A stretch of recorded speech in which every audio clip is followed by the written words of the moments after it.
What's going on, everyone? It's Ayala, your modern psychoanalytical relationship specialist, and today we're doing r/Reddit Ask a Therapist. So let's hit up the first post, and don't forget to like and subscribe if you like this kind of content, and if you want to work with me, no matter where you are in the world. Information is down below. I listened to Warren Farrell's book, The Boy Crisis, and he talked about a boy working out of his shame because his parents praised his physical abilities more than his intellect. So, instead of focusing on science projects, the boy was working out because that's what a man should do. This made me wonder if I'm doing the same thing unconsciously. How can I know the difference if I work out for health or out of unconscious shame? Or isn't it healthy shame to work out so that I'm not fat? His perspective got me confused.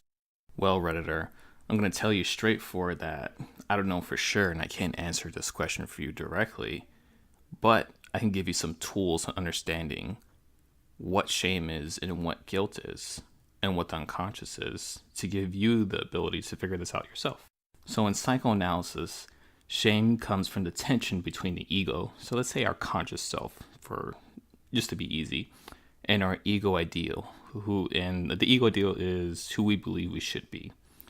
So we wanted to reach a goal and we failed, so we feel shameful. The unconscious threat and shame is abandonment.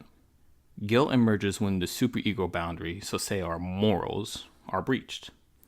We do something that we know we should have not done. So the unconscious threat and guilt is fear of punitive action or punishment. So your question, the best thing I can do is give you an exploratory question to ask yourself as a starting point to answering this question. So one question you can ask yourself, and this is the very start. The first question is, have any guesses if working out reduces the tension and fear of abandonment or the fear of being punished? So explore that question, see what answers come up, and when new questions pop up, and this is how you get to the root of this question, and to the root of your unconscious doings and the unconscious mechanisms. It is likely that you don't work out just because of one reason, of course. It can be to be healthy, to not feel abandoned, and to not be punished. Then you can start to explore each of these and ask why. So bounce some of these ideas off some people you trust and are able to talk to openly in a deep way like this, because this is very deep and this is a very vulnerable thing to talk about. I'm trained in all of this, but questions like this always get support from my own analyst. It's not one that you want to explore alone since we don't know what we're going to find. Advice. Hey, just wondering if anyone could help me out. I'm currently in college and I met someone who I just became instantly attached to. I saw his profile on Grindr and then discovered that he was an RA in the same dorm as I'm in. So I messaged him and we completely hit it off. Some time passed and we stopped talking completely, but I can't stand the thought of him being with someone else. I applied to be an RA and I actually got the job since I wanted to be closer to him. I always walk around in his halls and hope that he'll come out of his room and talk to me.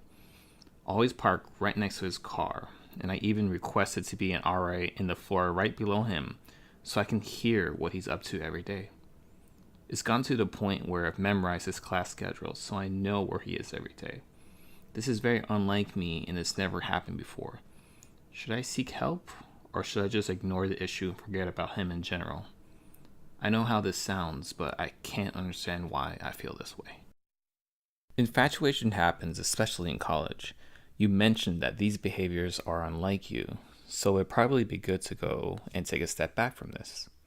If you can't just brush this off and brush him off, talk to one of the college therapists there and move on from this guy. He's not interested, and the first hint that gave it away that he's not interested in a relationship was that he was found on Grindr. Also, you just want to make sure you don't get into legal trouble if he feels stalked. In our current climate, who knows what kind of trouble you can get into. And secondly, you're so focused on him and not yourself. Ask yourself, what's going on with you? And make yourself the center of your life, not him. That's what I would get help for.